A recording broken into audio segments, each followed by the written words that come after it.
하나님 아버지 모든 것을 다 떠나셔서 역사해 주시고 예수 그리스도의 아버지 미션 사랑을 확실하게 올사하게 증거하는 능력이 있도록 주님께서 우리를 감동하시고 감동하시고 주님께서 우리 역사하시고 함께하여 주시옵소서. 주님께서 함께하심을 감사하고 예수 이름으로 겠습니다. 아멘. 성경 보겠습니다. 성경은 창세기 35장 21절로 26절,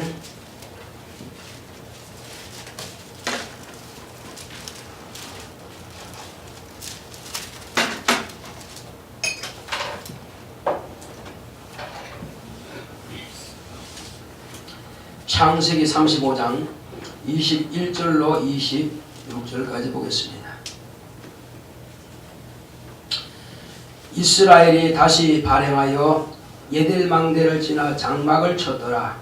이스라엘이 그 땅에 유할 때에 르벨이 가서 그 소모 빌하와 통관하매 이스라엘이 이를 들었더라. 야곱의 아들은 12이라. 레아의 소생은 야곱의 장자 르벤과 그 다음 시므온과 레위와 유다와 이스라엘과 스불론이요. 라헬의 소생은 요셉과 베냐민이며 라헬의 여종 비라의 소생은 단과 납달리요. 레아의 여종 실바의 소생은 갓과 셀이니 이들은 야곱의 아들들이요 바단 아람에서 그에게 낳은 자들아. 아멘. 하나님은 심은 대로 거두게 하시는 분이십니다. 자, 하나님은 심은 대로 거두게 하신다. 세 번 합시다. 시작. 하나님은 심은 대로 거두게 하신다. 하나님은 심은 대로 거두게 하신다. 하나님은 심은 대로 거두게 하신다. 콩 심은 데 콩 나고 팥 심은 데 팥 나는 것입니다.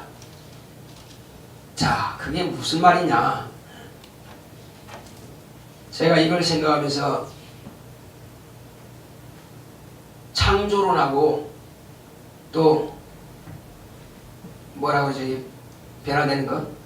진화론하고 이렇게 생각해 봤습니다. 진화론이 아니라고 하는 것, 틀렸다고 하는 것은 성경은 밝히고 있는 것입니다. 왜냐하면 심은 대로만 된다 이겁니다. 각각 다르다는 것입니다.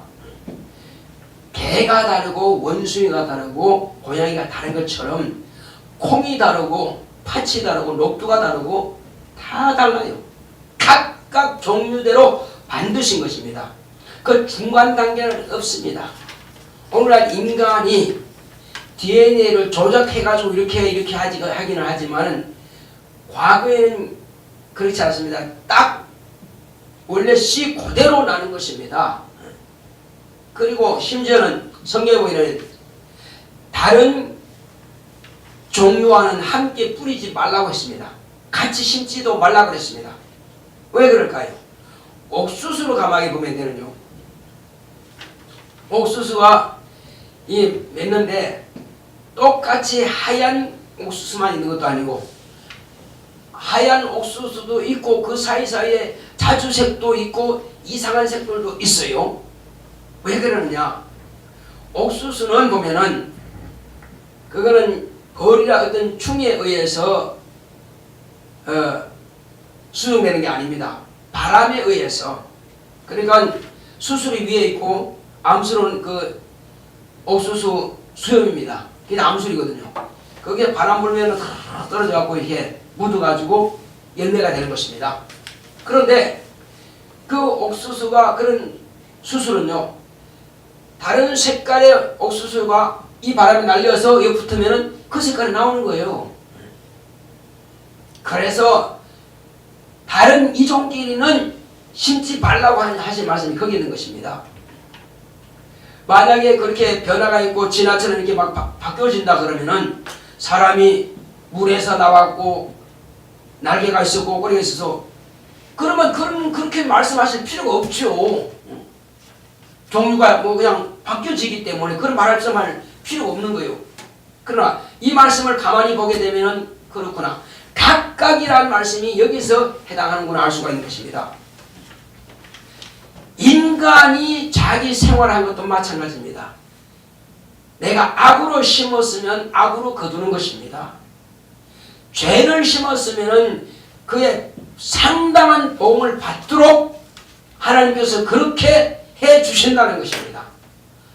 의를 심었으면은 의의 길로 가도록 그렇게 하신다는 것입니다. 여기서 제가 여러 이야기 또 있지만은 야곱은 12아들과 딸 하나를 얻었습니다. 지금 베냐민께 아직 낳았기 때문에 애는 다 낳은 것입니다. 레아의 소생이 6아들과 디나라고 하는 딸 하나까지 7을 낳았습니다. 그리고 라헬과 실바와 비라 여종들 둘은 다 각각 둘씩 낳았습니다. 이렇게 해서 아들 12명과 딸 하나까지 13명을 야곱은 자손을 두었습니다. 그런데 오늘 12자손에 대해서 다 제가 말씀드리진 않겠습니다. 그 중에 장자가 참 중요하죠. 이 장자가 중요한데 루벤이라고 하는 것은 장자인데 이는 참으로 그 권위와 영광이 아주 그냥 초등하다 했습니다. 장자지만 그러나 그러한 초등한 것을 가지고 태어났을지라도 그런 위광이 초등할 정도로 그렇게 권위와 위엄이 한마디로 남들과 비교할 수 없을 정도로 탁월한 그런 권위와 위엄이 있는 사람이라는 것입니다. 똑똑하죠. 지혜도 있고 권위도 있고. 그런데 야곱은 그에 대해서 나중에 12아들을 축복하는 장소에 딱 하게 되기 때문에 야곱은 그를 축복하되 장자로 축복하지 않습니다. 아주 연약하게 축복해버립니다. 너는 본래 나의 기력의 시작이요 그리고 나의 능력의 시작이다. 그러면 너는 반드시 장자가 돼야 되고 장자의 복을 받아야 되는데 그렇지 못하게 된다는 것입니다. 그게 어디 나오냐면은 46장 40 이쪽에 나옵니다. 그러나 지금 볼 시간 없고 나중에 보시게 되면은 이 40 보겠습니다. 49장 3절을 보십니다. 49장 3절 창세기 49장 3절을 보겠습니다.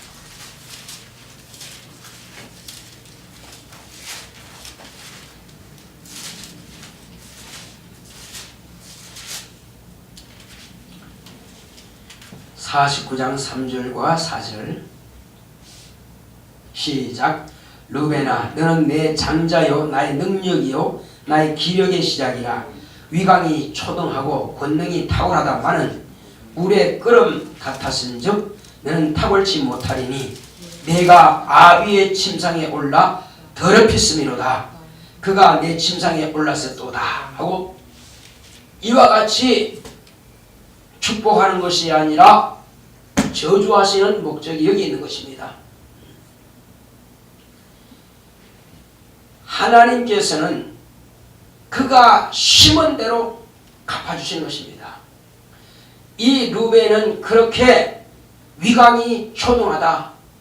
누구보다도 비교할 수 없을 정도로 이렇게 탁월하게 하나님께서 처음 날 때는 그와 같은 축복을 하사 태어났지만은 그 행위가 저주받은 행위를 함으로 인해서 아비가 그를 저주하신 것입니다.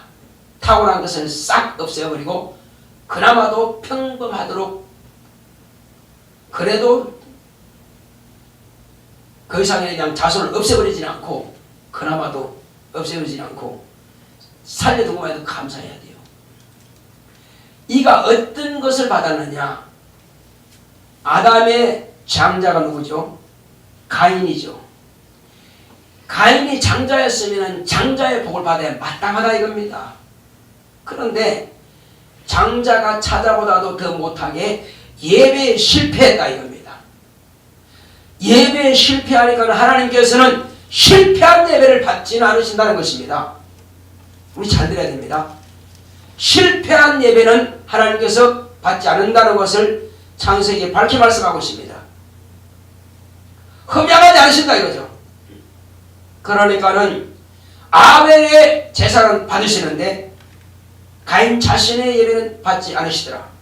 그래서 시기가 나서 마음에 살의가 품게 되는 것입니다. 그건 죄를 마음에 품은 거죠. 미워하는 마음을 갖다가 무슨 말하고 이게 죄가 네 문 앞에 엎드렸다. 너는 죄를 다스리라. 하나님께서 경계하신 것입니다. 경고하신 것입니다. 네가 다스리지 못하면은 너를 넘어뜨릴 것이다. 경계하시지만 여전히 그는 살해가 동동해서 결국은 동생 아벨을 쳐 죽여버립니다. 죽여버리면 자기가 장자이기 때문에 그 복을 받을 것이다. 착각도 자유죠. 결국은 그가 쫓겨나는 것입니다. 그 집에서 완전히 쫓겨나서 에덴 동편으로 가는 것입니다. 가서 그 장자지만은 지구상에 가인의 자손은 없습니다. 가인은 그 자손이 영이 없는 사람의 딸들, 무영적 존재와 결혼해서 영이 없는 존재로서 끝나버리고, 그것은 노아 때 홍수를 통해서 싹 멸함을 받은 것입니다. 그러니까 가인의 자손은 없죠. 이후에 가인 다음으로 아벨 죽었습니까? 그 다음에 셋이라고 하는데, 셋은 신앙인입니다. 셋은 하나님을 경외하는 사람이에요. 셋의 장자를 통해서 쭉 오는데, 그 중에서도 신실한 사람을 통해서 이제 아브라함까지 오죠. 이와 같이 그가 예배 실패함을 통해서 자기 성품을, 그 불같은 성품을 다스리지 못해서 결국은 자기 자손을 남겨두지 못하고 싹 물로 소멸시키는 대로 가버리는 것입니다.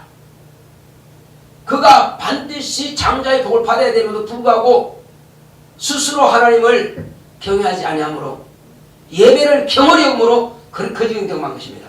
그러면 오늘 여기에 야곱이 나오는데, 야곱의 형 예서는 어떻습니까? 예서도 마찬가지입니다. 예서도 하나님의 그 장자권, 자기는 장자로 나온 것이 맞습니다.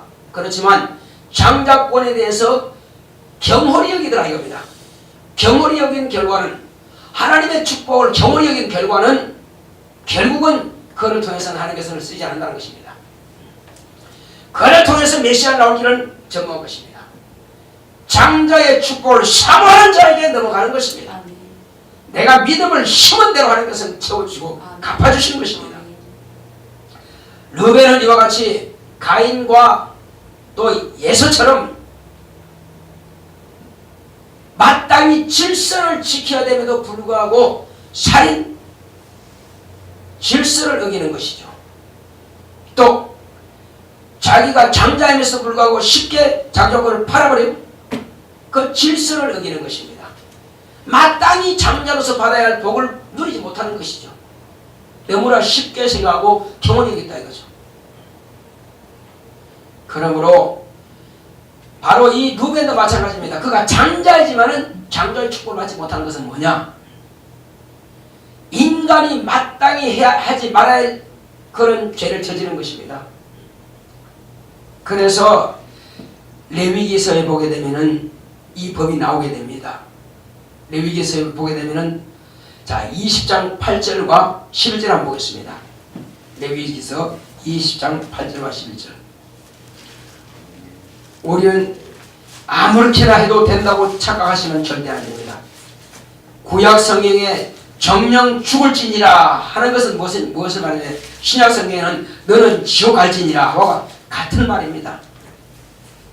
레위기서 20장 8절 시작. 너희는 내 규례를 지켜 행하라. 나는 너희를 거룩히 하는 여호와니라.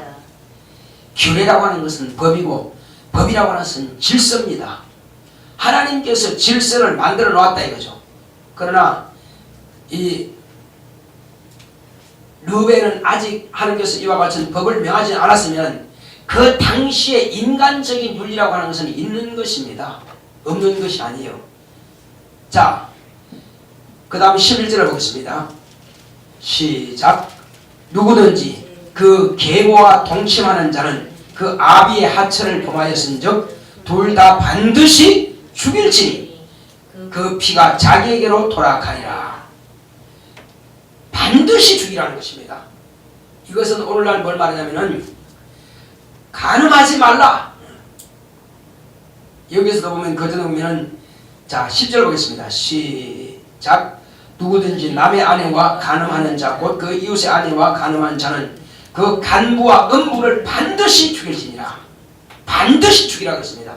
왜? 하나님께서 세우신 질서를 파괴한다 이거죠. 그러면 하나님은 거룩하신 분인데 그 백성이 거룩한 이 백성이 돌아가지 못하면 반드시 죽여라. 그들은 하나님의 백성의 자격이 없다는 것입니다. 이스라엘 백성들에게는 육체가 범한 것에 대해서 반드시 죽일지냐. 오늘날 어떻습니까? 오늘날 자 그리고 보게 되면은 이제 이것은 뭐와 같은가 하면요. 자 우리 20장 3절부터 5절까지 보겠습니다. 3절부터 6절까지 시작. 나도 그 사람에게 진노하여 그를 그 백성 중에서 끊으리니 이는 그가 그 자식을 몰렉에게 주어서 내 성소를 더럽히고 내 성호를 욕되게 하였습니다. 그가 그 자식을 몰렉에게 주는 것을 그 지방 사람이 못 본 채 하고 그를 죽이지 아니하면 내가 그 사람과 그 권속에게 진노하여 그와 무릇 그를 본받아 몰렉을 음란히 섬기는 모든 사람을 그 백성 중에서 끊으리라. 음란하듯 신접한 자와 박수를 추종하는 자에게는 내가 진노하여 그를 내 그 백성 중에서 끊으리라. 반드시 그냥 싹을 잘라버리겠다는 것입니다. 자손을 없애버리겠다는 것입니다.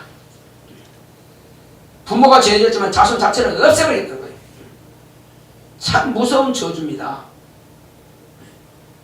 아비가 죄졌느냐 그럼 자손도 없애버리겠다는 겁니다. 씨를 아예 남겨두지 않겠다는 겁니다. 왜? 그 씨를 본받는다는 거예요. 우상 숭배가 이렇게 무서운 겁니다. 자, 그러면 우상 숭배하고 간음한 것을 같이 보는 것입니다. 뿐만 아니죠. 부모를 저주하는 것과 같은 죄로 봅니다. 보겠습니다. 9절 보겠습니다. 시작. 무릇 그 아비나 어미를 저주하는 자는 반드시 죽일지니 그가 그 아비나 어미를 저주하였은즉 그 피가 자기에게로 돌아가리라. 우상 숭배, 부모를 저주하는 것, 그 다음에 남의 아내 간음하는 것, 가족들, 건친상간, 이건 반드시 죽여서 다시는 그 질서를 어지럽히는 것을 없애버리는 것입니다. 싹 자체를 잘라버리는 것입니다. 이건 존재할 가치가 전무하다는 것입니다. 그런데 오늘날 어떠냐 이겁니다. 세상은 어마어마하게 타락해 가고 있습니다. 자, 건친상간 반드시 죽입니다. 그리고 동성애, 자 동성애 볼까요? 자 13절 보겠습니다. 시작. 누구든지 여인과 교합하듯 남자와 교합하면 둘 다 가증한 일을 행함인즉 반드시 죽일지니 그 피가 자기에게로 돌아가리라. 이건 남자와 남자끼리 하는 것입니다. 그런데 오늘날 뭐라 그럽니까? 정치인들이 동성애를 합법화하자 그러죠? 하나님은 반드시 죽이라고 한 것입니다. 그런 정치인들은 존재하면 안 되는 거예요. 그런 사람을 뽑는 것 자체가 잘못된 겁니다. 죄 짓는 거예요. 죄 짓는 일에 동참하는 것입니다. 입으로 말했다 할지라도 그 행동하고 같은 것입니다. 말이라고 하는 것은 마음의 생각에서 나오는 것이고요. 생각은 행동으로 나오는 것이거든요. 그러면 행동하거나 말하거나 같이 보는 것입니다. 생각만 품어도 죄라고 그러는데 이 사람은 말을 했다 이거죠. 그가 도지사든 그가 시장이든 그가 대통령이든 누구든지 그것은 반드시 죽임 당해야 마땅하다 이거. 하나님의 법에는 죽임 당해야 됩니다. 그들은 천국 갑니까? 천국 절대 못 갑니다. 왜? 우상숭배와 같이 봤으니까.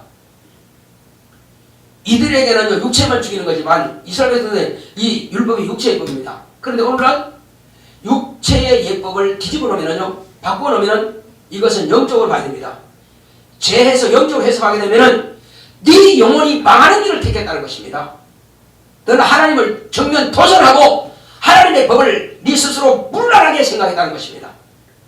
하나님의 법을 문란하게 자기 마음대로 자의적인 해석해버리고 하나님을 갖다가 말씀을 덩대로 버렸으면은 나도 너를 버릴 것입니다. 나도 너를 구원하지 않겠다는 것입니다. 왜 이 두려운 말씀을 이렇게 쉽게 취급하느냐입니다. 오늘날 교회 목사들이 앞장서 가지고 이런 것을 갖다가 합법을 시키고자 하는 사람도 있습니다. 이거는 정상적인 목사라고 볼 수 없습니다. 정상적인 성도라고 볼 수 없습니다. 이거는 사단의 자식이고 마귀의 자식이고 정신들 인간이 되기를 포기하는 자들입니다. 왜 그러냐? 마귀는요 사람을 짐승 취급하는 것입니다. 짐승보다 못하게 취급한다 이겁니다. 그래서 이뿐입니까? 또 그 다음 보겠습니다. 15절과 16절 보겠습니다. 시작. 남자와 짐승과 교합하면 반드시 죽이고 너희는 그 짐승도 죽일 것이며 여자가 짐승에게 가까이하여 교합하면 너는 여자와 짐승을 죽이되 이들을 반드시 죽일지니 그 피가 자기에게로 돌아가리라. 이런 짓을 저지른 자들은 천국 가기를 포기할 자들입니다. 그런데 오늘날 보면 프랑스라든지 이런 나라는 아예 법으로 동성애뿐만 아니라 이것은 수관입니다. 짐승과 가늠한 자입니다. 이걸 법적으로 정해가지고 짐승과도 결혼하도록 만들어 놨습니다. 그런 법이 되어 있어요. 하나님께 대한 도전이죠. 아무리 국가의 법이라 할지라도 하나님께 대한 도전입니다. 그 나라가 어떻게 온전한 나라가 되겠어요? 그러니까 그런 짐승과 관계해가지고 얼마나 많은 병들이 전 세상에 떠도느냐 이겁니다. 그런 병으로서 많이 죽어나갑니다. 어떻게 하나님의 저주를 안 받을 줄로 착각하느냐 이겁니다. 우리는 정신 바짝 차려야 됩니다. 혹시 자손 가운데에서 친척 가운데서 이런 사람이 있으면은 확실하게 경고를 해야 됩니다. 참 두려운 일이에요. 참 두려운 일이에요. 이미 율법은 기록되어 있기 때문에 그 당시에 이방인들이 다 그렇게 하는 것을 그래서 가난한 사람들을 하나님께서 다 죽여라는 것은 이제 때문에 그런 것입니다. 짐승과 관계하고 몰래에게 불을 태워서 애들을 불태워서 죽이고 말이요. 그리고 그런 또 인간과의 관계 질서가 불안하고 이 모든 것들은 다 질서가 깨졌다. 질서가 불안하다. 그겁니다. 법이 없다는 것입니다. 하나님께서 법을 주셨지만 그걸 무시하더라. 법을 무시하면은 그는 반드시 하나님께서 법대로 처단하신 것입니다. 자기는 하나님의 법을 무시했지만 하나님의 법은 살아있는 것입니다. 예수님께서 율법에 대해서 뭐라 하십니까? 내가 율법을 폐하러 온 줄로 아느냐? 아니라 예수님이 율법을 어떻게 하러 왔습니까? 완성시키러 오신 겁니다. 천지는 없어질지라도 내 말은 1.1도 변하지 않는다 그랬습니다. 하나님의 입으로 내신 말씀이 어찌 없어지고 변하집니까? 심판 때 가면은 율법 가지고 네가 이 법을 지키느냐 안 지키느냐 그걸로 재판하시는 것입니다. 하나님께서는 613가지의 조항이 있습니다. 그거 가지고 네가 과연 이렇게 살았냐 보자는 것입니다. 백보자 심판대는 바로 그겁니다. 율법을 가지고 보자 이거예요. 율법대로 그대로 한다면 하나님 은혜가 없다면 다 지옥입니다. 100% 지옥입니다. 왜? 아담부터 범죄자니까 안 갈 수 있습니까? 그러나 하나님의 아들이 이 땅에 오신 것은 아담으로 말미암아서 모든 사람이 다 지옥 가게끔 되어 있지만은 하나님의 아들이 오셔서는 아담의 죄를 대신 누명을 쓰고 죽임 당하심으로 인해서 아담의 죄를 없애하시고 믿음을 통해서 불신앙은 다 지옥 갑니다. 그러나 믿음을 통해서 구원하시기를 원하셔서 아들이 오신 겁니다. 하나님께서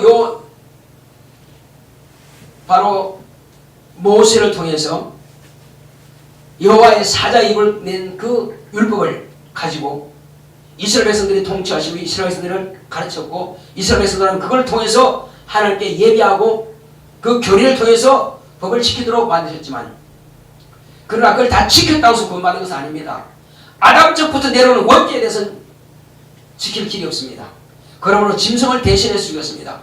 그 짐승의 피라고 하는 것은 네가 법을 다 지켰다 할지라도 이 짐승의 피와 같이 하나님의 아들이 메시아가 오셔서 그를 대신해서 죽을 테니까 그 피를 의지하라는 것입니다. 피가 없으니까 삶이 없으니까 나는 뭐 다 지켰으니까 짐승 필요 없어. 피가 필요 없어. 그 사람은 지옥 가는 것입니다. 율법을 다 지켰다 할지라도 반드시 양을 잡는 것은 뭐냐? 하나님의 아들이 와서 이 짐승처럼 죽임당한다는 것입니다. 그래서 짐승의 피가 온전했다면은 하나님의 아들이 죽을 필요 없죠. 그러나 짐승의 피는 짐승의 피로서 예표만 될 뿐이지 그것이 완성된 것이 아니기 때문에 하나님의 아들이 오셔서 당신의 피를 쏟아 죽으심으로 인해서 짐승의 피가 지금까지 예표를 했지만은 그는 실상으로서 나타내신 것입니다. 그 피와 그 영이 생명을 공급해 주시는 것입니다. 우리 죄를 씻어줄 수 있고 우리 생명을 공급해 줄 수 있습니다. 그러므로 예수님은 바로 은혜가 되게 하기 위해서 하나님께서 보내신 아들이 이 땅에 오셔서 우리에게 은혜 베풀어 주시는 입에 내시는 말씀이 바로 진리인 것입니다. 그것은 다른 것을 전하는 것이 아니라 바로 내 말이 곧 영이요 생명이라는 것입니다. 진리를 듣지 않으면 다 지옥 가는 것입니다. 율법만 가지고는 지옥 가죠. 천국 못 갑니다. 그러나 진리를 들어야만이 천국 가는 것입니다. 예수님은 당신의 피를 말씀하셨고 당신의 살을 찢어줄 것을 말씀하신 겁니다. 당신의 죽음을 말씀하신 것입니다. 이것이 예수님의 완성입니다. 예수님께서 입으로 말씀하시고 행함으로써 죽지 않았다면 소용없는 일이에요. 그러나 예수님께서 당신 입으로 내셨고 그대로 죽임당하신 것입니다. 그대로 살을 마신 것입니다. 그러므로 율법의 완성은 예수님이 자기 몸을 통해서 완성하신 것이 바로 다른 말로 하면 진리가 되는 것입니다. 그래서 율법에다가 예수의 피 공로를 더하면 진리가 되는 것이고 진리에다가 예수의 피를 떼면 율법이 되는 것입니다. 간단해요. 다시 말씀드리겠습니다. 진리란 율법에다가 예수님의 피 공로를 더하는 것이 진리고 또 율법은 진리에다가 예수의 피를 빼는 것이 율법입니다. 정확하게 하셨죠? 누가 진리가 뭐냐? 율법이 뭐냐? 이렇게 물으면 그렇게 답변하시기 바랍니다. 그래서 율법의 완성은 예수의 피 공로가 들어가기 때문에 율법의 완성이 된다. 그래서 그걸 갖다가 진리라고 다른 말로는 은혜라 곧 복음이라 하는 것입니다. 예수의 피가 바로 은혜인 것입니다.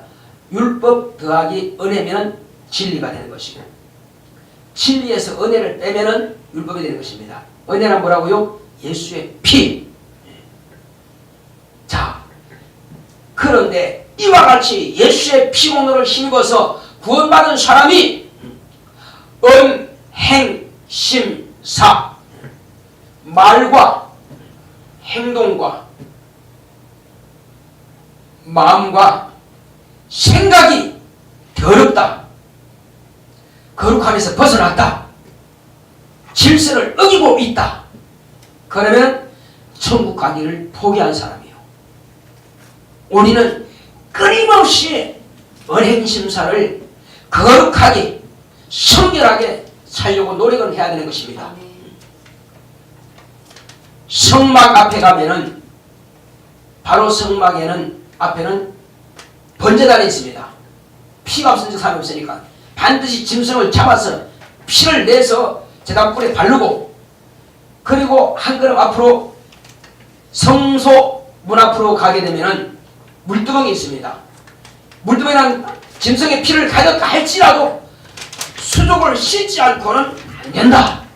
반드시 씻어야 된다. 안 씻고 들어가면 적수하면 죽습니다.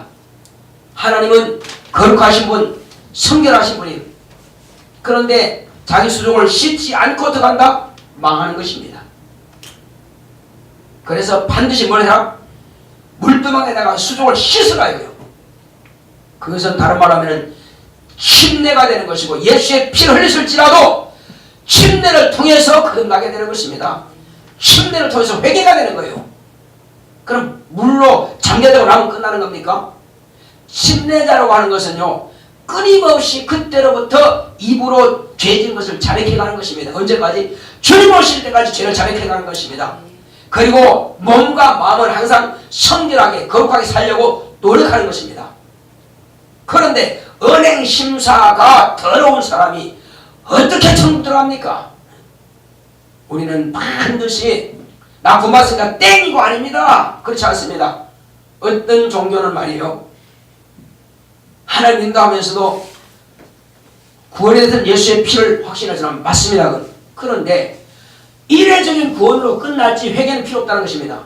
그건 저주받은 소리입니다. 그럼 물두멍이 필요 없는 거예요. 예수께서 피를 쏟았을지라도 우리는 끊임없이 성결해 가는 것입니다. 그러면 뭐 때문에 계속 성찰을 하라고 그러겠습니까? 성찰을 하라고 하는 것은 예수의 피와 예수님의 그 생명, 그 살을 끊임없이 의지하는 것입니다. 회개라고 하는 것은요, 끊임없이 씻는 것입니다. 오늘 목욕했다고 해서 내일 손 안 씻어도 됩니까? 밖에 나갔다 올 때마다 당연히 손 씻는 것이 먼지 묻었으니까 세균 붙어 있으니까 씻는 거예요. 과거 물론 그렇죠. 과거에는 뭐 1년 내내 그냥 때려 모아놨다가 석도 검은 날, 정월 초하는 날, 전날 물 대가지고 씻는 사람도 있긴 있지만 말이요. 그건 옛날 이야기고, 그건 그게 아니거든요. 옛날 어른들은 그렇게 추워도 얼음 깨서도 세수를 그렇게 했었어요. 우리는 왜 그렇게 하느냐? 너 그것 때문에 네 스스로 영혼이 병든다. 손 안 씻기면 육체가 병들지만은 네 스스로 영혼을 깨끗게 하지 않으면 영혼이 병든다. 마귀가 너에게 갖다 주는 그 생각으로 인해서 네 스스로 멸망을 자초한다는 것입니다. 우리가 회개치 않으면 어느 틈인가 모르게 자기가 교만해져 있습니다. 회개치 않으면 어느 틈인가 교만해져 있고 어느 틈인가 죄가 들어와서 죄가 그를 장악하고 치리하고 됩니다. 죄가 뭡니까? 죄를 지는 자는 마귀에게 속한 것이라고 했습니다. 마귀는 처음부터 범죄함이라고 했습니다. 오늘날 이 나라 대한민국이 왜 이렇게 어렵느냐 이겁니다. 전부 다 마귀에게 속한 것입니다. 왜? 국회의원도 마귀에게 속아서 거짓말하지, 사법기관도 거짓말하지, 언론도 거짓말하지, 국민도 거짓말하지. 다 거짓말로 한 통속이 돼가지고 나라의 대표자가 되는 사람을 갖다가 죄도 정치 아니하고 꼼짝도 못하게 그 권리를 갖다가 묶어놓고 말이에요. 이것은 용납받을 수 없는 것입니다. 엄청난 큰 범죄입니다. 그러고 나도 떳떳해. 언론이 어쩜 그렇게 하나같이 다 거짓말하고 있느냐 이겁니다. 말도 안 되는 이런 엄청난 죄를 같이 모의한 것입니다. 어쩌려고? 국민들이 그렇게 우스운가? 그렇게 바보 취급해도 되는 건가 국민을? 절대 그렇지 않습니다. 반드시 이것은 밝혀지게 될 것입니다. 그러면 그렇게 모의한 사람들은 모두가 다 거기에 대한 대가를 지불해야만 될 것입니다. 교회도 마찬가지예요. 큰 교회면은 얼마나 그 담임 목사님이 고생하면서 막 죽을 힘을 다해서 금식하면서 이렇게 기도하면서 일을 아끼느냐 겁니다. 그런데 거기서 같이 함께 기도하면서 함께 봉사하면서 함께 충성했던 가장 가까운 사람들이 그 교회를 능멸하고 담임 목사님들을 그렇게 끌어내리고 없는 죄를 뒤집어 씌워가지고 교회를 회파하려고 하는지 모릅니다. 이건 망할 짓입니다. 스스로 하나님 앞에서 자살하는 길이요. 오늘 한국 교회가 한두 교회입니까? 그런 교회가? 그걸 갖다 언론에 퍼뜨려 자기 스스로 혼자라만 그렇게 생각하면 되지. 그렇게 해서 그 교회를 다 망가뜨려놓고 성도의 마음을 다 이간시켜놓고 찢어놓고 파괴시키고 있습니다. 이게 마귀 앞자리가 아니고서 이렇게 할 수 없는 것입니다. 스스로 자기가 마귀의 짓을 저지르고 마귀가 생각을 넣어준 그대로 죄를 짓고 있는 것입니다. 악한 짓이에요. 인간인지라 혹시 담임 목사님이라도 약한 부분도 있을 수 있습니다. 그러면 덮어주고 말이요. 누가 그럼 외부에서 어떤 나쁜 말이 들어오면 막아내야 되지. 정말로 그 교회 중진을 막아내야 되지. 계속 막 해가지고 그렇게 교회를 어렵게 만드느냐. 물론 이런 경우도 있습니다. 이단들이 말이요 큰 교회 와가지고 다 성실하게 어느 정도 직분에 올라가죠. 그러면 비리를 막 만들어가지고 캐내가지고 이렇게 해서 이간시켜가지고 그렇게 성도를 빼내가는 경우도 있습니다. 그럴 수도 있어요. 이랬던 저랬던 하나님의 교회를 갖다가 이갈시키는 것은 잘못된 것입니다. 우리는 오직 영혼을 살리는 일에만 힘써야 됩니다. 할렐루야. 네. 그 목사님은 자기가 잘못했으면 주님께서 직접 하실 것이고 왜 내가 가룟유다 입장에 돼가지고 말이에요. 자기 의협심을 가지고 그렇게 판단하느냐 이겁니다. 그 목사님에 대해서는 잘못했으면 주님이 직접 판단하시면 놔두면 돼요. 그래서 우리는 예수님께서 말씀하신 대로 악한 자가 내 뺨을 치느냐 오른쪽 들에 대라 차라리. 예수님께서 못 박는 자에게 뭐랬습니까? 아버지여 저들이 무슨 일 하는지 모르겠는데 저들을 용서해 주시옵소서. 또 스데반도 마찬가지입니다. 바울이 죽여라 했지만은 돌에 맞아 죽어가면서도 주여 저들의 죄를 사하여 주옵소서. 우리가 할 수 있는 것은 축복하는 것과 우리가 할 수 있는 것은 용서하는 것과 우리가 할 수 있는 것은 사랑하는 것밖에 배운 거 없습니다. 그 명령 받았습니다. 그 외의 명령 받은 적이 없습니다. 우리가 받지 않은 명령을 내가 시행하는 것은 내 스스로가 죄를 짓는 것입니다. 앞으로 우리는 혹이 어떤 교회에 대해서 그런 말 듣더라도 딱 차단시키세요. 나는 직접 만나서 몰라. 끝내버리셔야 합니다. 얼마든지 큰 교회 작은 교회 다 이렇게 말들이 나올 수 있거든요. 나는 목사님 직접 만나서 난 몰라. 그냥 끝내세요. 같이 붙이게 되면 나도 그 죄에 동참하게 되는 것입니다. 제가 이렇게 말씀드리는 것은 오늘날 한국교회가 이런 일이 비일비재하기 때문에 제가 말씀드리는 거예요. 그래서 경고를 삼아서 제가 말씀드린 것입니다. 저도 우리 성도로만큼은 마귀에게 속지 마시기 바라는 것입니다. 예. 그리고 이런 일이 방금 제가 말씀드린 대로 이런 질서를 어지럽힌다든지 없는 말을 거짓으로 만들어서 퍼뜨린다든지 또 이런 간음행위를 한다든지 이거는 있을 수 없는 것이기 때문에 안 된다는 것입니다. 자기가 심었으면 반드시 받게 된다는 것을 우리가 됩니다. 우리는 그러므로 불언간에 주님 앞에 서야 되기 때문에 우리의 믿음이 견고해야 됩니다. 아멘. 절대로 깨끗하고 거룩한 길로 가시기 바랍니다. 내 영혼아 은행심사를 거룩하게 보존하자. 제발 시작. 내 영혼아 은행심사를 거룩하게 보존하자. 내 영혼아 은행심사를 거룩하게 보존하자. 내 영혼아 은행심사를 거룩하게 보존하자. 성령님께서요 내 영혼과 육체를 주님 오실 때까지 거룩하게 보존하라 말씀하고 있습니다. 남이야 뭘 하든지 간에 나는 죄짓지 말자 이겁니다. 이것만 저와 살길입니다. 우리 장기들 때 주여 주님 오실 때까지 내 은행심사가 거룩하게 보존될 수 있도록 주여 남의 죄에 가담하지도 말게 하시고 듣지도 말게 하시고 차단할 수 있도록 다시 하십니다. 고맙고 감사하신 아버지 하나님 감사드립니다. 하나님께서 함께 하시고 너희 힘으로 하나님 아버지 우리를 이와 같이 주님께서 우리에게 분부하신 대로 하나님